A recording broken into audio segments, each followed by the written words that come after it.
नमस्कार, बहुत बहुत स्वागत है आप सबका कार्यक्रम तेजस्विनी में। आपके साथ मैं हूं ममता चोपड़ा। जो महिलाएं गरीब परिवारों से हैं और वंचित परिवारों से हैं, जो पढ़ी लिखी नहीं हैं, जो गांव देहात की महिलाएं हैं, जो ये सोचती हैं कि अपनी किस्मत बदलना उनके हाथ में नहीं है, ऐसी महिलाओं के लिए प्रेरणा स्रोत हैं हमारी आज की तेजस्विनी, जो खुद बेहद गरीब परिवार से थी, जो बकरियां चराती थी, जिनको 2 जून का खाना भी नसीब नहीं होता था, लेकिन आज वो इस मुकाम पर खड़ी हैं कि 1600 गांवों की 2 लाख से ज्यादा महिलाओं को वो रोजगार देकर उन्हें स्वावलंबन और स्वाभिमान की राह दिखा रही हैं। और ये सब कुछ संभव हुआ उनके अपने जुनून, अपने हौसले, अपने जज्बे से कि वो किस्मत को बदलने का मादा रखती हैं। हमारी आज की तेजस्विनी है जानी मानी समाज सेविका फूलबासन यादव। अनेकता में ताकत होती है, इसी मंत्र को साध कर महिलाओं को समर्थ बनाने में जुटी छत्तीसगढ़ के राजनांदगांव जिले के छोटे से गांव की अत्यंत गरीब 5वीं पास 4 बच्चों की मां, एक महिला फूलबासन यादव, जो गरीबी से हताश होकर जिंदगी खत्म करना चाहती थी, लेकिन फिर हिम्मत दिखाई और हालात बदलने की ठान ली। परिवार का, समाज का विरोध झेला, लेकिन फिर 10 और महिलाओं को साथ जोड़कर 2 रुपए और 2 मुट्ठी चावल से संगठन शुरू किया। अपने जुनून और हौसलों से महिलाओं को आर्थिक रूप से मजबूत करने के लिए 200 गांवों की 2 लाख महिलाओं को आत्मनिर्भर बनाया। अब तक 14,000 से ज्यादा महिला स्व सहायता समूहों के जरिए महिलाओं को स्वावलंबन की राह तो दिखा ही रही हैं, साथ ही सामाजिक सरोकारों पर भी काम कर रही हैं। बिना सरकारी सहायता के स्वयं विभिन्न अभियान चला रही हैं। खुले में शौच से मुक्ति, स्वच्छता को लेकर भी अभियान चला रही हैं। गांवों में साफ सफाई, वृक्षारोपण, जल संरक्षण, सिलाई कढ़ाई सेंटर का संचालन, रक्तदान, सूदखोरों के खिलाफ जन जागरूकता अभियान, बाल विवाह, दहेज प्रथा जैसी कुरीतियों का विरोध, गरीब बच्चों की शिक्षा, गरीब लड़कियों की शादी की जिम्मेदारी, दत्तक पुत्री योजना के तहत गोद लेकर 2800 गरीब बच्चों की भी देखभाल कर रही हैं। शराबखोरी, नशाखोरी के खिलाफ ऐसी मुहिम चलाई कि 625 गांवों को शराबखोरी और नशाखोरी से मुक्त करा दिया। महिला अधिकारों, सुरक्षा के लिए महिला फौज तैयार की, जो 816 गांवों में सक्रिय हैं और महिलाओं के खिलाफ अपराध, घरेलू हिंसा, छेड़छाड़ के खिलाफ आवाज बुलंद कर रही हैं। फूलबासन बाई अब बेटियों को आत्मरक्षा के लिए ट्रेनिंग का अभियान भी चला रही हैं। महिलाओं को आर्थिक रूप से आत्मनिर्भर बनाते हुए डेयरी, बकरी पालन, मछली पालन, खाद कंपनी जैसे काम कर रही हैं और लाखों महिलाओं को रोजगार दे रही हैं। महिला सशक्तिकरण के लिए राष्ट्रीय, अंतर्राष्ट्रीय स्तर पर ख्याति बटोर रही भारत सरकार द्वारा नारी शक्ति और पद्मश्री से सम्मानित समाज सेविका फूलबासन बाई यादव हैं हमारी आज की तेजस्विनी। और हमारे साथ आज हैं खुद फूलबासन यादव। जय जोहार फूलबासन जी। जय जोहार, जय जोहार। बने बने बने बने बेटा। तो ये करते हैं मुलाकात फूलबासन जी से। फूलबासन जी, सबसे पहले जिस जज्बे के साथ आप लाखों महिलाओं का जीवन बदलने की कोशिश में लगी हुई हैं, उसके लिए आपको बहुत बहुत सलाम। धन्यवाद मैडम। अमूमन हमने देखा है कि जो महिलाएं मुश्किल हालात में होती हैं, वो खास तौर पर शादी के बाद वो हालात को अपनी किस्मत मान लेती हैं और वो बदल सकती हैं, ये एहसास ही नहीं उनके मन में कहीं आता। तो आप में ये हिम्मत कहाँ से आई, ये उम्मीद कहाँ से आई कि जिन मुश्किल हालात में आप थीं, आप उन्हें बदल सकती हैं? ये कहते हैं मन में दृढ़ इच्छा शक्ति, लगन और स्वयं के जो डर है, डर को हम तलवार बना ले, हथियार बना ले, तो हम आसानी से चल सकते हैं। कहते हैं कि समाज हमारा कोई हमारा मदद नहीं करता, लेकिन कभी कोई मदद नहीं करेगा। जो आदमी डर के ज़िंदगी जीते हैं, डर को भगाना पड़ेगा, तभी हम जब निडर बन के कुछ करेंगे तो हमारा हाथ पकड़ के चलने वाला भी बहुत मिलेगा। तो आपकी ज़िंदगी में ये डर को भगाने वाला मोड़ कब आया? क्योंकि बचपन से ही आपने बहुत ज्यादा गुर्बत देखी थी, बहुत गरीबी देखी थी, शादी के बाद भी गरीबी ने पीछा नहीं छोड़ा। जी जी। तो आपने ये डर को कब भगाया और क्या कोई घटना थी ऐसी क्या थे वो हालात कि आपने सोचा कि अब इस डर को भगाना होगा? एक दिन था, बच्चे लोग 1 दिन 2 दिन 3 दिन भूखे भूखे रहते थे। अच्छा। एक दिन ऐसे हुआ कि बच्चे लोग जब खाने मांगने के लिए आजू बाजू के पास गए, कटोरा लेके चावल के मार को मांगने गए, तो उनको बहुत मार पड़ा बच्चे लोग को। तो उस दिन मैं हताश हो गई, अपने बच्चे लोग को लेके ना मरने के लिए निकल गई कि अब मेरे को मरना है। क्योंकि कई बार मैं अपने आत्महत्या करना, बच्चे लोग को मारने के लिए इतना उतारू हो गई थी, क्योंकि बच्चे 2 दिन 3 दिन भूखे हैं तो माँ के ऊपर क्या गुजरता है मैं अच्छे ढंग से समझ सकती हूँ। कितने बच्चे थे आपके और कितनी उम्र की थी आप उस वक्त? मैं 32 साल की उम्र की थी। तो मैं ना जा रही थी कटाने के लिए, गाड़ी में कट जाऊंगी, बच्चे लोग को भी मारूंगी, क्योंकि सबके यहाँ 6 बजे से लेके 10 बजे रात तक घूमते थे चावल के मार के लिए। 1 गिलास चावल के लिए कोई नहीं देते थे। जहाँ जाते थे उन्हीं लोग हाँ अपना मजाक उड़ाते थे, भिखारी आ रही है, देखो हमारे गांव की भिखारी आ रही है, या दरवाज़ा बंद करते या मजाक करते, कई प्रकार हंसी उड़ाते थे। तो मेरे को बहुत दुख लगता था। तो मैं बोली इतने बड़े दुनिया है, कोई मदद नहीं कर रहे हैं, बच्चे लोग तड़प रहे हैं, मार रहे हैं, पीट रहे हैं बच्चे को, इससे अच्छा तो मैं अपने बच्चे लोग के लेके मर जाऊं। तो मैं कम से कम 1-1.5 किलोमीटर तक गई, और मेरी सबसे बड़ी लड़की 7.5 साल की थी और 4 साल की लड़की थी, और बड़ी लड़की, दोनों लड़कियां बड़ी थी, और बच्चे लोग, छोटे लड़का 1.5 साल का था। तो पूरे बच्चे को लेके मैं कटने के लिए जा रही थी। चलो हम अब ये दुनिया के लायक नहीं, हम लोग भूख सब बर्दाश्त नहीं हो रहा है बच्चों लोग का करके।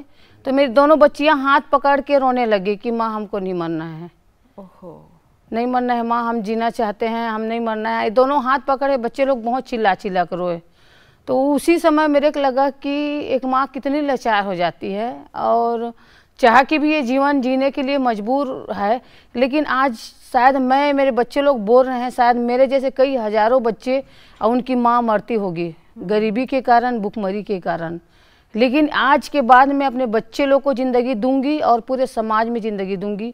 वो हर एक गरीब माँ को जो भूखमरी में है, गरीबी में है, उनके साथ मैं एक हथियार बन के चलूंगी। तो वहाँ से विचार कहाँ से आया आपको कि महिलाओं को जोड़ना चाहिए, कुछ काम करना चाहिए? क्योंकि 2 मुट्ठी चावल 2 रुपए से आपने महिला समूह शुरू किया था।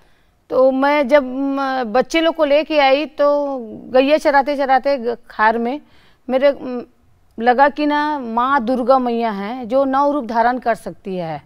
वहीं से, क्योंकि मैं शुरू से भक्त हूँ माँ आदिशक्ति माँ दुर्गा का, तो मेरे बार बार ध्यान आता था कि माँ जब महिषासुर दानव का वध कर सकती है 9 रूप धारण करके, तो हम क्यों महिलाएं, क्यों ना हम 10-11 महिलाएं इकट्ठा होके मान लो 2-2 रुपये जमा करते हैं, 2-2 मुट्ठी चावल इकट्ठा करते हैं, तो कम से कम हम एक माँ नहीं खिला सकते बच्चे को, लेकिन हम 10 माँ बन के बच्चे को खिला सकते हैं। 10 माँ बन के उनके इलाज करवा सकते हैं, बीमार है, और 10 माँ बन के जो मैं पढ़ नहीं पाई हूँ वो बच्चे को पढ़ा सकते हैं। तो वहीं से मेरा ध्यान लगा कि नहीं अब मैं कुछ भी हो जाए। और मेरे को 6 महीना लग गया समूह बनाने में, 11 महिलाओं को जोड़ने में इतना तकलीफ हुआ। मैं तो आज सोचती हूँ तकलीफ को तो पूरे गांव विरोध करते थे। हाँ, मैं वही जानना चाह रही थी, क्योंकि अब महिलाओं का समूह गांव में बनाना, वो भी पहली बार कुछ ऐसा गांव वालों ने देखा होगा, और बदलाव को स्वीकार करना कोई कभी भी आसान नहीं होता लोगों के लिए। तो फिर आपने क्या अपनी जैसी सोच की महिलाओं को जोड़ा, कैसे काम शुरू किया? सबसे पहले जुड़ना नहीं चाहते थे, क्योंकि 20-25 साल के पहले के बाद कोई भी महिलाएं घर से बाहर नहीं निकलती थी। वो भूख मरे, प्यास मरे, बच्चे लोग कुछ भी हो जाए, लेकिन पुरुष प्रधान था। कोई भी बाहर आए तो जा अपने दादा को बुला के लाना, जा अपने बाबा को बुला के लाना। हम लोग खिड़की से झांक झांक के देखते थे, यानी कि कोई निकले ना तो उनके यहाँ की बहू ठीक नहीं है, वो बाहर निकल रही है। ये समाज में एक पुरुष प्रधान में ये था कि नहीं निकलना है। और आप पर भी तो बहुत लांछन लगाए गए, आपके पति ने भी, मेरे साथ भी बहुत हुआ। मेरे साथ जब मैं पहले निकली तो मेरे को भी 10-15 दिन घर से बाहर रहना पड़ा, मार भी पड़ा, नाक मुंह से खून भी आता था, मारते थे तो। और कई दिन ऐसी जनवरी-फरवरी में गीला कपड़ा पहन के बाहर में रहना पड़ता था। अच्छा। 1 गिलास पानी भी नसीब नहीं होता था। लेकिन दृढ़ इच्छा शक्ति और कुछ करने का एक ठान ले जाए महिलाएं तो बहुत कुछ कर सकते। मेरे मन में ये लगा कि मैं मर जाऊं, लेकिन अब घर में अत्याचार सह के या समाज के अत्याचार सह के मैं वो जिंदगी नहीं जीऊंगी। कुछ भी हो जाए, कम से कम कई दिन तो लगे, लेकिन मैं कुछ तो करूंगी, ये मैं ठान ली थी। कौन गाली दे रहे हैं, कौन मार रहे हैं, कौन पीट रहे हैं, कौन क्या बोल रहे हैं, वो मेरे ऊपर कोई फर्क नहीं पड़ता था। मेरा एक लक्ष्य था कि मैं हर एक महिलाओं को आत्मनिर्भर बनाऊं। तो पहले आपने अपने आप को आत्मनिर्भर कब बनाया, मतलब कब वो मोड़ आया जब आपके हाथ में आपकी कमाई का पैसा आना शुरू हुआ? मैं 2001 में स्वयं सहायता समूह जब पहले बनाई 11 महिलाओं को लेके 2-2 रुपया वाला, तो हम लोग 6 महीने के अंतर्गत में 6 महीने जब समूह बनाया तो विरोध तो हुआ बहुत, गांव वाले लोग चिल्लाए पानी देना बंद करो, इनको बाजार में दुकान में सामान देना बंद करो, बात मत करो, छोड़ दो इसको। ऐसे सभी महिलाओं के साथ, मेरे साथ ही नहीं सभी महिलाओं के जो जुड़े हैं सबके साथ अत्याचार हुआ। फिर उसके बाद ना मेरा मन लगा कि इन लोग से जीतने के लिए पूरे गांव में जा के मैं साफ सफाई करना, गली को साफ करना, तालाब में साफ करना, और एक माचिस के तिली में मैं चावल इकट्ठा करके बाल भोज शुरू की थी 2001 में। जो बच्चे हैं कुपोषण बच्चे जो स्कूल में पढ़ते हैं, तो उन बच्चों के लिए ना कोई पेन काफ़ी और चावल का थोड़ा खीर पूड़ी बना देते थे, उसमें कुछ दाना चावल का दाल का दाना डाल के उनको खिचड़ी बना के खिलाते थे, क्योंकि गरीबी में बच्चे लोग पढ़ते थे लेकिन खाना पीना नहीं मिलता था, क्योंकि गांव में उस समय रोड भी नहीं था, एक दुकान था, बड़ा मुश्किल से ना कुछ स्थिति बहुत खराब था। तो आप महिलाओं ने क्या काम शुरू किया? सबसे पहले हम लोग स्वच्छता में काम किए। आज भी मेरा मेन उद्देश्य यही है, स्वच्छता लेके करती हूँ मैं। तो स्वच्छता में पूरे गाँव आऊँ और स्वास्थ्य शिविर लगाए, रक्तदान शिविर किए। रक्तदान शिविर में मैं स्वयं रक्तदान की हूँ, और क्योंकि पुरुष लोग तो रक्तदान करते, महिलाएं भी देंगे। लेकिन फूलबासन जी, ये सारे काम आप तब कर सकते हैं ना जब आप आत्मनिर्भर हो जाते हैं, आर्थिक रूप से आप आत्मनिर्भर हो जाते हैं। नहीं थी तो मैं ये जानना चाहती हूँ, हाँ इसीलिए मैं जानना चाहती हूँ कि आप लोगों ने कमाई का जरिया कैसे, कहाँ से शुरू किया? मैं जब सबसे पहले तो मैं अपने घर और परिवार समाज से पहले उनसे निपटना था, क्योंकि मैं मान लो आर्थिक स्थिति अपना पहले सुधारती तो मैं शायद गांव वाले का मन नहीं जीत पाती ना, अपने परिवार का। मैं ऐसे काम करना चाहती थी क्योंकि पुरुष लोग ही करते हैं, महिलाएं नहीं करती, उनका जो सोच था उसको मैं बदलना चाहती थी। मैं स्वच्छता में और स्वास्थ्य में पहले ध्यान दी। उसके बाद मैं बैंक से 13,000 रुपया लोन निकाल के अपने लिए बकरी पालन लिए। अब मेरी महिलाएं वो भी बकरी पालन, और दूसरी बात गांव का जो बाजार ठेका था, जो बाजार में बड़े बड़े दलाल लोग लेते थे, तो अपने आर्थिक स्थिति, पूरे समूह का आर्थिक स्थिति के लिए मैं बाजार ठेका ली, और वो भी बोली लगा के, पुरुष लोग लगाते थे बोली, उसमें मैं 53,000 का बाजार ठेका लिया, और एक साल में हम लोग 35,000 रुपया कमा लिए। अच्छा, तो ये हमारा पहला आर्थिक स्थिति सुधारने का था।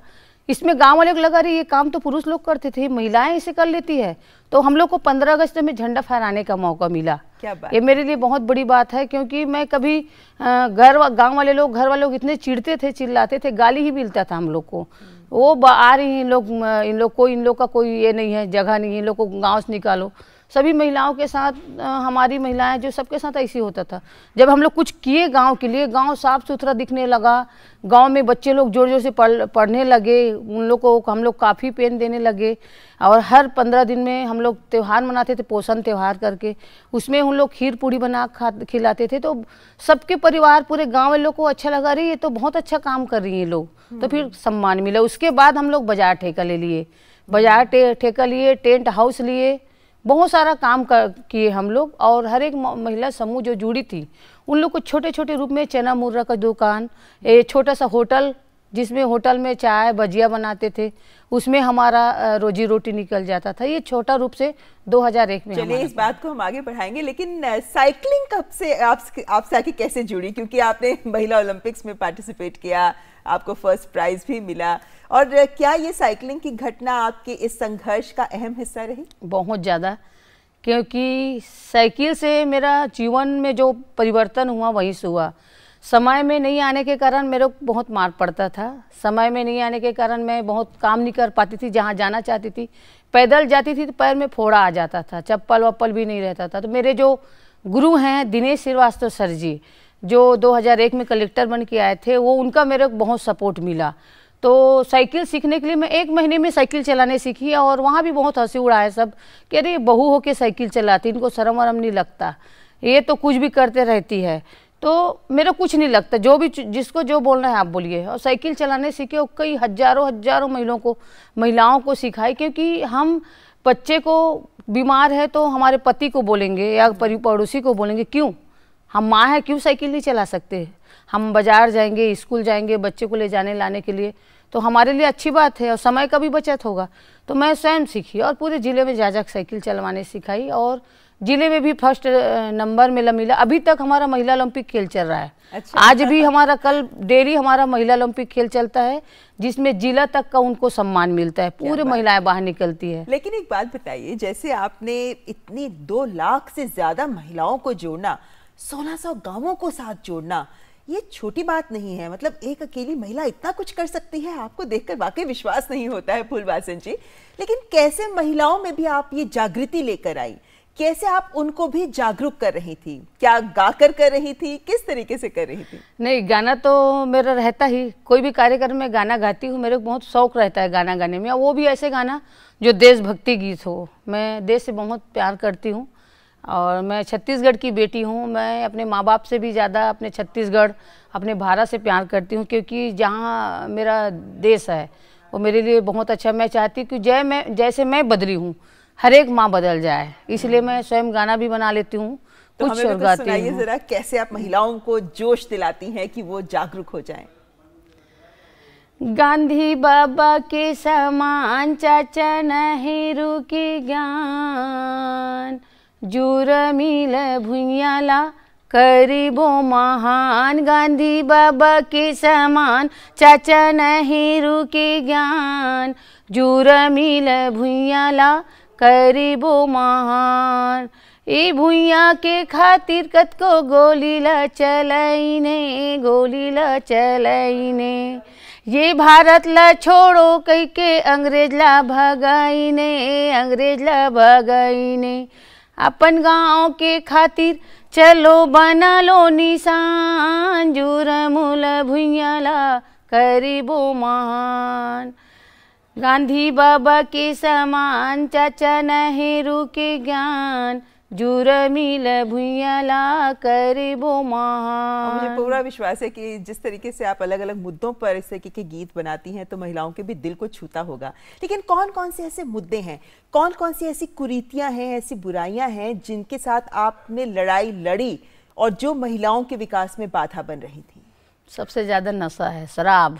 अच्छा। और शराब एक पूरे दुनिया के लिए एक सबसे बड़े दानव है, जिसके लिए सबको लड़ाई लड़ना चाहिए और हर एक महिला को आगे आना चाहिए, क्योंकि शराब पूरा घर परिवार समाज को नाश करने वाला है। मैं उसमें मेन मेरा काम रहता है, मेरी महिलाएं अपने हाथ में जान लेके, लकड़ी लेके, सीटी बजा के 2 से 3 घंटा निकलती हैं बिना सरकार की मदद से, और इन्हें महिला फौज कहा जाता है। महिला फौज बोलते हैं। मेरी महिलाएं हैं जो जुआ ताश खेल रही हैं, बेटियों के साथ कोई अत्याचार हो रहा है, समाज के साथ महिलाओं के साथ मारपीट हो रहा है, या कुकर्म हो रहा है, या अपने पति पत्नी को मारपीट कर रहे हैं, बच्चे को मारपीट कर रहे हैं, गांव में गाली वाली दे रहे हैं, या फिर छेड़खानी है, उसको दूर करने के लिए महिलाएं पूरा लकड़ी उठा ली हैं। अब पूरे हमारे गांव में, जिले में हैं, जो जिले के पूरे छत्तीसगढ़ में चालू हो गया है पूरा लकड़ी और सीटी बजा के महिलाएं, जैसे सीटी बजे तो पीने वाले का तो पूरा हालत ख़राब हो जाता है, उनका नशा तो आधा से आधा पूरा ख़त्म हो जाता है, क्योंकि वो महिलाएं सीधा बड़े बड़े जंगल पहाड़ी में भी चढ़ जाती हैं, और जो महुआ शराब बनता है, बड़ा बड़ा हंडी चढ़ रहता है, ड्राम रहता है, उसको सीधा आग लगा देती हैं। बाद में पुलिस प्रशासन लोग आएंगे, लेकिन पहले तो पूरे गाँव की महिलाएं इकट्ठा हो जाती है। 15 से 20 गांव की महिलाएं, कहीं कहीं 4 से 5 गांव की महिलाएं 4 बजे 5 बजे से ही अपना अपना जंगल पहाड़ी में निकल जाती हैं, पूरा ग्रुप बना बना के, गुलाबी गैंग। और वो पूरे गांव में, नदिया में, जंगल का पूरा ड्राम निकालती हैं और लगाती हैं। आपने एक शब्द का प्रयोग किया अभी, गुलाबी गैंग। करेंगे इस गुलाबी गैंग की भी बात, लेकिन फिलहाल यहाँ वक्त एक ब्रेक का। आप देखते रहे तेजस्विनी, जिसमें ब्रेक के बाद बात करेंगे फूलबासन यादव से। नमस्ते इंडिया, नमस्ते लैंड, मरहबन इलल हिंद, जरी इंडिया, सलाम इंडिया, नमस्ते इंडिया, नमस्कार भारत,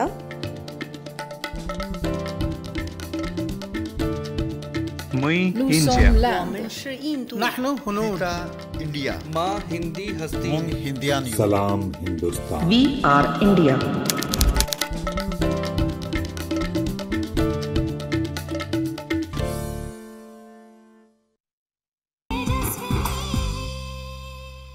ब्रेक के बाद आपका स्वागत है। आप देख रहे हैं तेजस्विनी, जिसमें आज हमारे साथ हैं समाज सेविका फूलबासन यादव। फूलबासन जी, एक गुलाबी गैंग बड़ा मशहूर हुआ है, जानना चाहेंगे एक तो ये बात कि ये गुलाबी रंग ही क्यों चुना इस गैंग के लिए? हाँ, क्योंकि गुलाबी रंग एक महिलाओं का एक बहुत यादगार रंग है। क्योंकि हमारा जो मेरा सोच है, मैं शुरू से वो चीज़ मैं बहुत पसंद करती हूँ। हमारा ज़िंदगी है महिलाओं का एक गुलाब के फूल के कांटों की तरह होता है। बचपन से देखो, जो 3 बेटियां हैं तो उनके 3 बेटियां हैं, उनका कोई बेटा नहीं है। सब समाज लोग बोलेंगे बेटा क्यों नहीं है, उनके पास तो बेटा नहीं है, सब बेटी बेटी हैं। बेटी जैसे बढ़ते जाएगी तो उनके माँ बाप वो दबाव बच्चे को करेंगे, लड़कियों को करती हैं कि नहीं वो तो इधर नहीं जाना, शाम हो गया है, जल्दी आ जाना लौट के। बच्चे लोग लड़के को नहीं बोलते। फिर वो बेटी जवान हो गई तो ससुराल भेज दिए तो पति के दबाव में आ गए, वो जो बोलेंगे वो चीज़ करना पड़ता है। पाबंदियां हर स्तर पर, हर चीज़ में माँ बाप किए, पति किए, उसके बाद फिर सास भी बन गए तो बहू बेटे लोग नहीं, आपको नहीं जाना, आप बच्चे को देखिए, हम लोग जा रहे हैं। फिर उसके बाद फिर 70-80 साल के हो गए तो फिर कोना में बैठ के देखते रहो, आपका चीज़ है लेकिन आप निकाल के भी नहीं खा सकते उनके बिना। तो ये महिलाओं की जिंदगी है। जैसे कांटों भरी जिंदगी से हमारा जिंदगी उभरता है और वहाँ से हमारा एक समूह पैदा होता है। जिंदगी से कांटों से निकलता हुआ एक गुलाब है जिसमें पंखुड़ी है। वो पंखुड़ी हमारा ग्रुप है, महिला संगठन का, समूह का। और वो पंखुड़ी में जो खुशबू है वो हमारा काम है। क्या बात और वो रंग है वो हमारा गुलाबी है जी, इसलिए हम लोग गुलाबी रंग लेकर आप लोग आगे बढ़ती हैं। आपके संगठन से जितनी महिलाएं जुड़ी हैं सब गुलाबी रंग की साड़ी पहनती हैं। जी जी जी। अच्छा, ये समाज की जो कुरीतियां हैं उनसे तो आप लड़ ही रही हैं, चाहे दहेज प्रथा हो या महिलाओं को लेकर तमाम अन्य समस्याएं, आप आवाज बुलंद कर रही हैं। लेकिन आप और व्यापक स्तर पर भी काम कर रही हैं। आप मिड डे मील प्रोग्राम से जुड़ रही हैं, आप बच्चों को गोद ले रही हैं, आप वृक्षारोपण कर रही हैं, जल संरक्षण कर रही हैं, इतने सारे मुद्दों पर काम कर रही हैं आप। जी, क्योंकि कहते हैं ना, एक लकड़ी को आसानी से तोड़ा जा सकता है लेकिन 15-20 लकड़ी को गट्ठा बांध दिया जाए किसी में ताकत नहीं। जो काम हम करेंगे, सरकार का जो काम है जड़ तक जाए, गांव तक जाए, और गांव में जो समस्या सरकार तक जाए। और वो संगठन में जो काम करेंगे तो एक आदमी, हम लोग तो कुछ नहीं करते, एक आदमी कोई रोड में जाए तो एक्सीडेंट हो जाएगा, लेकिन हम लोग सभी लोग बैठ जाएंगे रोड में तो चक्का जाम हो जाएगा। 1-2 पहलू होता है। तो संगठन में हमारा जो सबसे ज़्यादा चीज़ है, शिक्षा जरूरी है महिलाओं के लिए। हम पढ़ेंगे तभी हमारा एक परिवार नहीं 2 परिवार सुधरेगा, समाज सुधरेगा। क्योंकि एक महिला की शिक्षित हो से घर गांव समाज शिक्षित है, सभी लोग जानते हैं। और हमारे में पुरुष में 2 गुण है तो महिलाओं में 4 गुण होता है सोचने का। परिवार चलाते हैं, अधिकारी में के रूप में हो या घर में हो, पूरा घर से लेके पूरा ऑफिस तक पूरा संभालते हैं और आखिरी घर तक भी जाएंगे तो पूरा काम करके ही सोएंगे। ये महिलाओं में सबसे ज़्यादा ताकत है, क्योंकि महिलाओं से बढ़कर कोई चीज़ नहीं है। सृष्टि रचाने वाली तो माँ ही होती है, चाहे राम प्रभु के कौशल्या माँ हो या कृष्णा की देवकी माँ हो। तो इसलिए महिलाएं को मैं इसलिए करती हूँ क्योंकि जो समाज में बुराई है, अत्याचार है, हम महिलाएं आगे आएंगे तो एक महिलाएं संस्कार देगी तभी आगे चल के संस्कार को चलाने वाले और बच्चे लोग आएंगे। लेकिन आप इतनी बड़ी बड़ी बातें कर रही हैं, आप जो वाकई वास्तविकता से जुड़ी हुई बातें हैं। लेकिन फूलबासन जी, आप तो शायद 7वीं पास ही हैं, ज्यादा पढ़ी लिखी नहीं है आप। मेरा स्कूल जाना 5वीं तक ही हुआ। अच्छा। 2 कक्षा फिर ऐसी पढ़ी हूँ कभी कभी जाके, क्योंकि बचपना मेरा कब्बा सिद्ध होते हुआ गुजरा। 7 साल की उम्र में कब्बा सिद्ध होती थी, वहाँ भी 2-2, 3-3 दिन भूखे प्यासे रहना पड़ता था। माँ बाप रोते थे, चिल्लाते थे हम लोग खाने के लिए। तो यहाँ तक कपड़ा भी नहीं थे हमारे पास पहनने के लिए। तो मैं दौड़ दौड़ के स्कूल जाती थी कि मेरे को स्कूल जाना है, पढ़ना है। क्योंकि पढ़ने वाले लोग को मैं देखी उनके जेब में पैसा, 7 साल की उम्र में। तो फिर मेरे माँ बाप को बोलती थी पढ़ना है। कई बार स्कूल जाती थी दौड़ दौड़ के, लेकिन स्कूल में भी यही बोलते थे, जा अपने माँ बाप को बुला के लाओ, उनको भर्ती होना पड़ेगा आपको, आप ड्रेस पहन के आओ, जा बस्तर लेके आओ। पैसा नहीं था तो पैसा नहीं था, पढ़ भी नहीं पा रही थी। जी, लेकिन मैं पूछना आपसे ये भी चाह रही हूँ कि आप सिर्फ 5वीं पास हैं आप, लेकिन ऐसे में क्या कभी कम पढ़ाई होना बाधा बना आपके इस काम में? ऐसे तो नहीं है, क्योंकि दिमाग से बड़ा दुनिया में कोई चीज़ नहीं है। पढ़ना लिखना तो एक बहुत ज़रूरी है, इसको मैं मानती हूँ, इसलिए मैं काम भी करती हूँ पढ़ाई के लिए। बच्चों के लिए तो विशेष रूप से मेरा अभियान चलता है। तो पढ़ाई के साथ साथ में हम वो जड़ है, वो है हमारे गांव ग्रामीण। ग्रामीण में भी आपको ऐसे ऐसे चीज सीखने को मिलेगा, क्योंकि हमारे महात्मा गांधी जी हैं, उनका आत्मा है जो गांव में बसता है। बिल्कुल, गांव में बुजुर्ग हैं, उन लोग के साथ हम बैठते उठते हैं, उससे हमको बहुत चीज का ज्ञान प्राप्त होता है। और ये ज्ञान आजकल तो जैसे लुप्त होता जा रहा है, क्योंकि बुजुर्गों के साथ उनके ज्ञान को कोई लेना ही नहीं चाहता।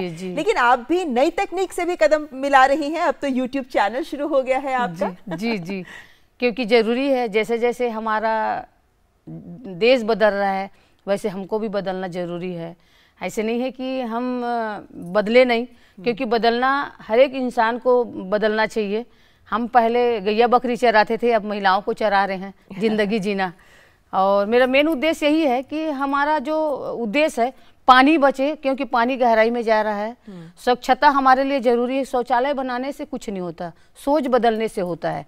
हम लोग 8-8 दिन में शौचालय बनाते गए। सोच बदलने तो उन लोग स्वयं बनाए, इसमें सरकार का कोई मदद नहीं लगा हमको। अभी तक हम लोग कोई भी कार्यक्रम के लिए 1 रुपये सरकार से नहीं मांगते। सिर्फ 2 मुट्ठा चावल, पुराना साड़ी लगता है और 2-2 लाख महिलाओं का कार्यक्रम होता है।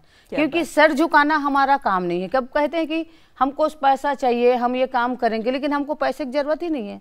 हमारा 21 साल से लगातार कार्यक्रम चलता आ रहा है, लेकिन आप लोग खुद ही कमा रही हैं और खुद ही समाज को बदलने का काम भी कर रही हैं। तभी आप ब्रांड एम्बेसडर हैं, स्वच्छता मिशन की भी ब्रांड एम्बेसडर हैं आप, जननी सुरक्षा कार्यक्रम की भी ब्रांड एम्बेसडर हैं आप। लेकिन अब इस मौके पर जो देश की तमाम महिलाएं आपको देख रही हैं, सुन रही हैं, उनको क्या कहना चाहेंगे आप? बस मैं यही कहना चाहती हूँ कि जिंदगी में मन में ढीठ इच्छा शक्ति होना चाहिए और अपना डर को भगा दो, क्योंकि डर सबसे बड़ा दुश्मन है। बोलते हैं कि समाज में बहुत हमारा दुश्मन है, इधर जाएंगे उधर, लेकिन डर से बड़ा दुश्मन कहीं नहीं है। और महिलाओं का सबसे बड़ा जो है वो डर ही है। उसको तरवाल बना के निकल जाए तो कहीं भी कठिनाई नहीं है। मैं अभी हर एक बच्चियों को मैं कराटे सिखा रही हूँ।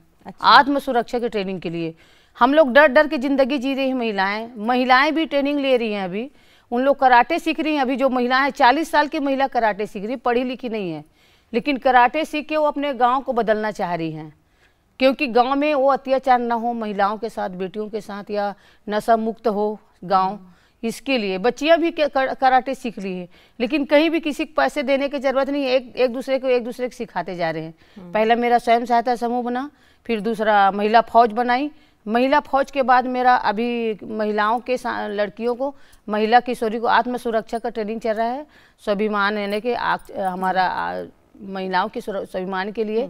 और चौथा युवाओं को भी मैं तैयार करने वाली हूँ जल्दी, क्योंकि मेरे मन है कि कोई मुख्यमंत्री, संसद, विधायक बड़े नहीं होता, जनता समाज जाग जाए तो हर गांव बदल सकता है। क्या बात है, बहुत बड़ी बात कही आपने फूलबासन जी। और अगर आपकी ये सोच सभी लोग अपना लें तो शायद भारत देश को बदलने में वक्त नहीं लगेगा। वाकई एक बार फिर सलाम आपको, आपके इस जज्बे, हौसले के लिए और इस काम को जिसको आप निस्वार्थ भाव से आगे बढ़ा रही हैं। बहुत बहुत शुक्रिया फूलबासन जी हमारे साथ बात करने के लिए। धन्यवाद। धन्यवाद। तो ये थी फूलबासन जी, जिनकी जिंदगी इस बात की मिसाल है कि महिलाएं अगर ठान लें तो कुछ भी असंभव नहीं है। आज के इस कार्यक्रम में बस इतना ही, लेकिन हमारा ईमेल आपको याद है ना, tejaswini.ednews@gmail.com। आपके सुझाव, आपके विचारों को हमसे जरूर साझा करें, हमें इंतजार रहेगा आपके ईमेल्स का। अगले हफ्ते फिर हाजिर होंगे एक और तेजस्विनी के साथ। नमस्कार।